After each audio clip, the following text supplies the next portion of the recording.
Welcome to the Virtual Coffee Lab. I've had many of my viewers ask me if there is such a thing as a push button coffee roaster. And today I think we may have found one. This is the BeanGoCubeX roaster. It will roast up to 300 grams. We're going to open it up, do a full roast, and see if it really does what it says. Okay, now that we've unpacked this roaster, we're going to take a look inside. This roaster is held together. The outer chassis is held on with 4 screws, and I've loosened these just a little bit with a screwdriver so I can twist them. They're large heads. This is the whole front that is coming off. We'll set that down here. Again, more thumb screws here. This is the face plate that is holding the drum secure in place. Very nice machine work done here on this roaster. Nut driver. This is the first time I've done this. I mean, I'm doing this just as if you were doing it for the very first time. Drum is coming out. This design is really interesting because you've got fins on the inside of the drum and on the outside. This makes sense. I'm assuming this is to help promote air movement. Awesome idea. And then you've got the paddles in here to deal with bean movement and chaff work. This has been spot welded. Machinery, it's very precision. And yeah, that is really, really cool. This is an inside shot of the drum. So you've got your exhaust port right up here. This is your heat source here. This is an infrared heating element. Again, all stainless steel. That is the chaff tray that is catching this, and this is the bean catcher. So they're going to have some chaff that falls down in here. The beans are going to come out of the drum and fall into this tray when it's closed. And we are going to have a little bit of chaff escape out of the exhaust port. All right, well, let's get this put back together. I want to thank the manufacturer for sending me this roaster so I can share my experiences with you. The BeanGoCubeX Smart Roaster is powerful, and it has some wonderful features, including first crack detection. It also has one-tap roast start and auto repeat profiles. Simply by pushing the button to start, one tap starts the profile, and it will run the entire roast and cool the roasting machine down and turn it off. The roaster is very powerful. It has a U-shaped infrared heater that's going to quickly heat up and provide stable heating throughout the roast, 1250 watts. And that is pretty good for a roaster this size here. It's plenty of power. This app, this mobile app, is real time, and you can tweak the roast while you're roasting. We're not going to do that in our demonstration, but it is capable of doing that. And you can connect this to Artisan software and use controls manually to roast using Artisan. So I think that this being my first impression of this roaster so far and the build quality, I'm excited to get this roast started. So let's get going.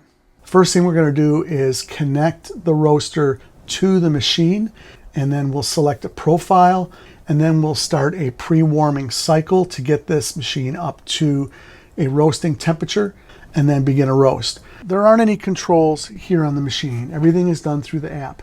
That's a great thing because most of us are very familiar with using apps. It's very intuitive. It's an awesome thing.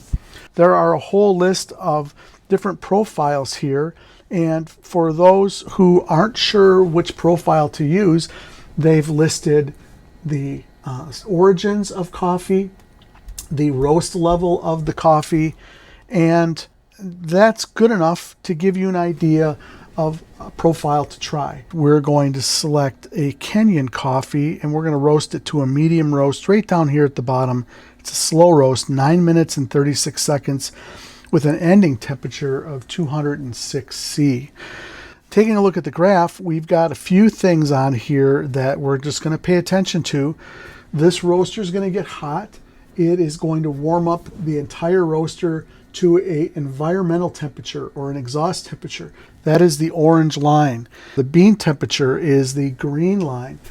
The roaster is actually going to fix its eyes on the bean temperature, and it's going to stop and hold at that temperature while the roaster is waiting to start roasting coffee. And then this black line that's down here, this is the rate of rise, and you can see the type of profile that we have on this. It is a more gradual descent of a rate of rise. And for those that have any experience roasting, we are basically going to get a nice sweet coffee here. The acidity is going to be toned down just a little bit, and the roaster is ready to start. So here we go. We're going to do an auto roast on this, and we can fill out this information. And each time we fill out this information, it's unique. Mike's Kenyan slow, medium. And we're going to hit start. And now the roaster is going to begin its preheating process. All right, well, a lot's going to happen here with the preheating process. And what's going on is that it's prepping itself for the beginning of the roast. All right, the roaster is quickly climbing to a bean temperature of 180 degrees.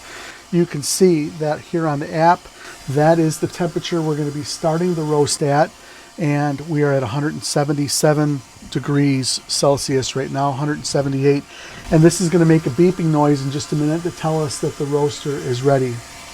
Now, and here we are, 180C, continue preheating. I could start the roast right now. We're going to get it started in just a second. Here's 100 grams of Kenyan coffee. They recommend you just put it in the hopper, and then when the roaster warms up and it's ready, you flip the lever. I don't like to set the beans in a hot hopper. Maybe it's not hot. I don't know exactly how the design of this is, but the top of this roaster is very warm. So I'm assuming that the hopper is going to be hot, and I don't want to do that to my beans. So I've chose to keep the beans out of the hopper till I'm ready to roast, and I'm ready to roast. So the beans are in the hopper, and our roasting environment, the bean temperature and the exhaust temperature have stabilized. They're horizontally going across the screen. And by starting the roast, I just flip this lever.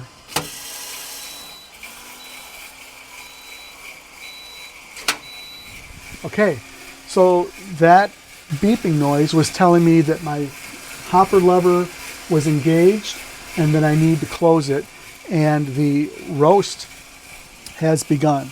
And so now we're going to see the beans tumbling inside of the roaster. Now the roaster drum is moving air around in the roasting chamber, and it's also moving the beans inside the drum, getting them to tumble. So this is a good design. That's what most drums are designed to do on the inside, is to tumble the beans. We're driving towards 151 degrees Celsius. So let's talk about what's happening with our roast for a minute, because this is really important. If you've never roasted coffee before, coffee goes through a process when heat is applied where moisture is driven out of the bean, and the beans go from a olive or a green color to a yellow color. This is the drying phase. This is the process where moisture is leaving the bean. And honestly, moisture is leaving the bean all the way through the roast. All right. Next, we have, once we reach 151 degrees Celsius, we're going to be able to have a browning reactions take place, or Maillard reactions. And this is where the coffee turns its color to yellow through to when the coffee cracks, we have flavor development taking place. How long, how much time we spend in this phase will alter the flavor of what we taste in the cup. So we have a middle phase, a browning phase, that's going to go from about 4 minutes and 12 seconds to 8:18. So that's about 4 minutes in this middle phase, and that's going to be plenty of time to have some nice reactions. We're going to have some nice sweetness, caramelization that's developed and will continue to develop through the last phase, which goes from first crack, when the beans start to make the cracking noise, till when the roaster finishes its job. Now, this is what's amazing about this roaster. You can see here that it's following the profile pretty well. Not all smart roasters are super smart, where they follow the roast profile exact. As a matter of fact, almost none of them do, but they stay very close. So we see here that this roaster is trying to stay really close.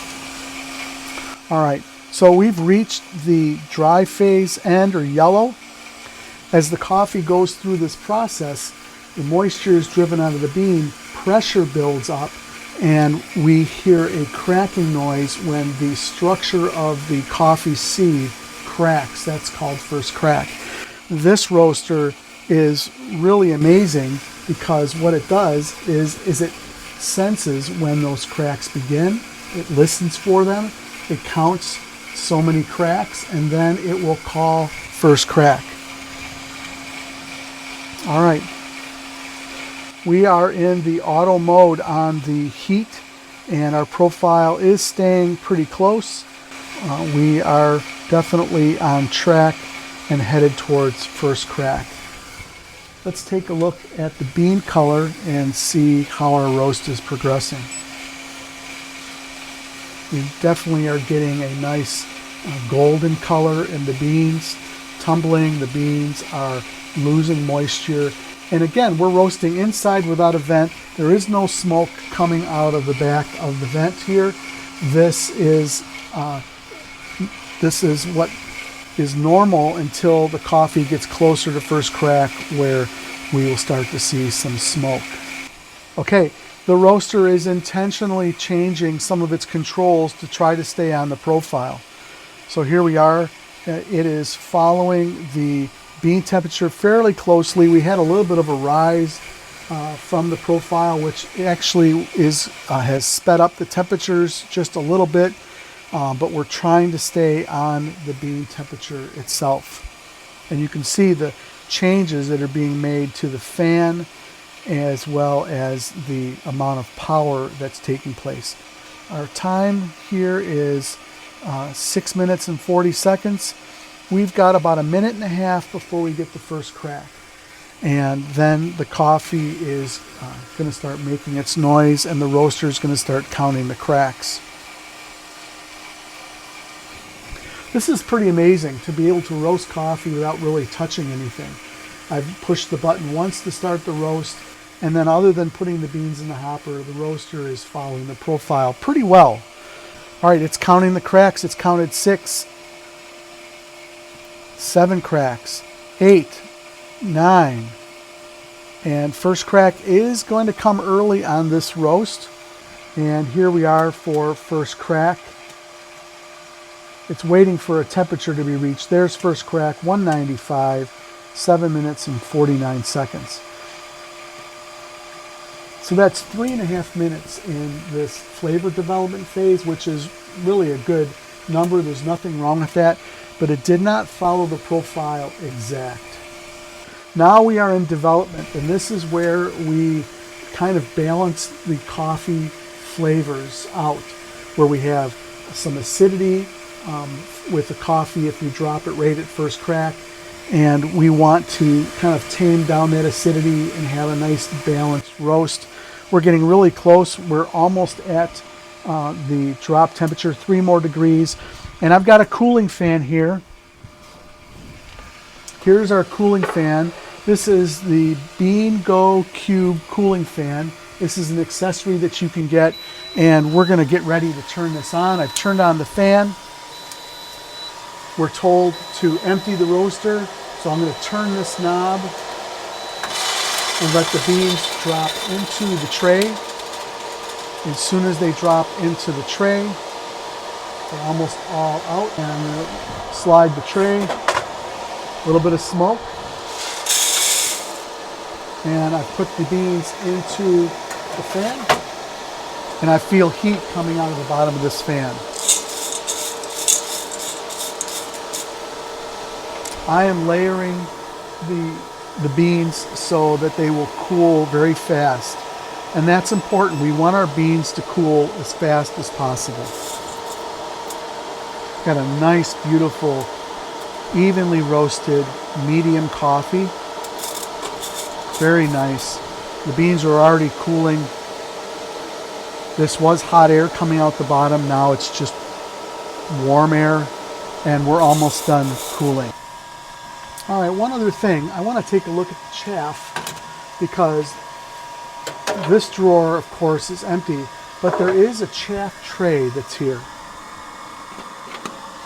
And this is the chaff tray. And this is how much chaff it collected. So after every roast, we're going to dump the chaff. Chaff tray is empty. Slides back in place, and then we put this back together. Now the roaster's cooled down enough where it's safe to shut down, and the roaster did that by itself. One thing that's really interesting is there is a chaff catcher on the back of this roaster, and there is some chaff here. So there is some chaff escapes from the chaff tray, and it goes out through the exhaust port, and this screen here catches it. Okay, here are my closing thoughts on this roaster.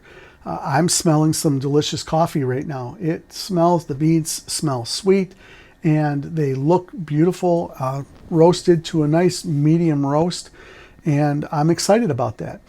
I really like the overall look and design of this roaster. I think it's cool. I think it's pretty. I don't think it's weird looking at all. This would fit in very nice on a kitchen counter or somewhere where you can roast this inside.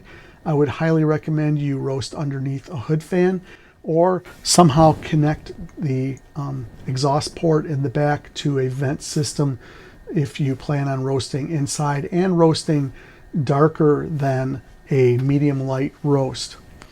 The quality of the construction was very good. We saw that when we took the roaster apart, put it back together. This is a precision build. This is good quality. This is a Korean roaster that I think is definitely a good quality roaster.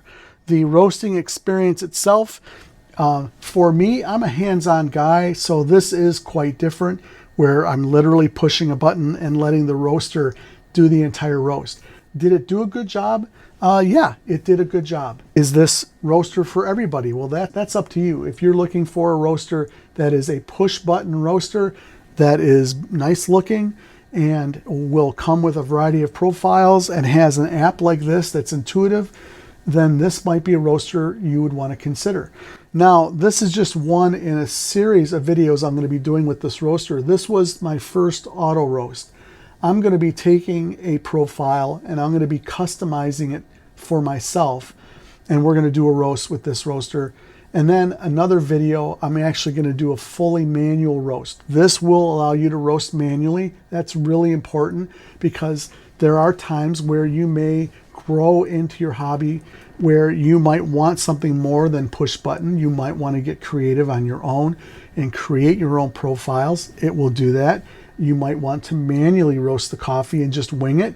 It will let you do that as well. Again, 100 to 300 gram range, really nice option for roasting batch sizes.